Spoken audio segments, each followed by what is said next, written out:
హే people నమస్తే. ఈరోజు నేను ఇంకా మా ఫ్రెండ్ ఐమాక్స్లో స్కేరీ హౌస్కి వచ్చినాం. మా ఫ్రెండ్ రియాక్షన్ చూసి అయితే నేను ఎంత మస్తు నవ్వినా. వీడియో చూడండి మీకే అర్థమవుతుంది.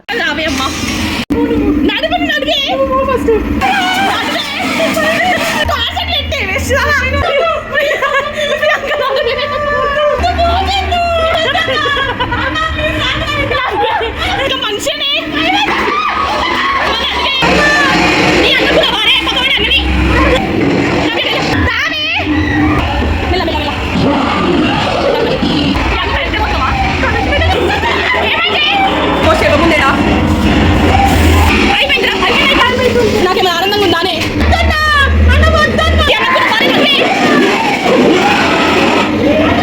రాగిగట్టరా పన్నకి రేపు కాదు ఆడ దయ్యం లేదేం లేదు. ఆలే ఉడుతురు నువ్వు అన్న వరకు ఇంటికి కొడుతురు. నిజంవి కాదు అమ్మ. బ్రేవ్ అన్నారు దాన్ని బ్రెయిన్ అంటారు. Bye, thank you for watching.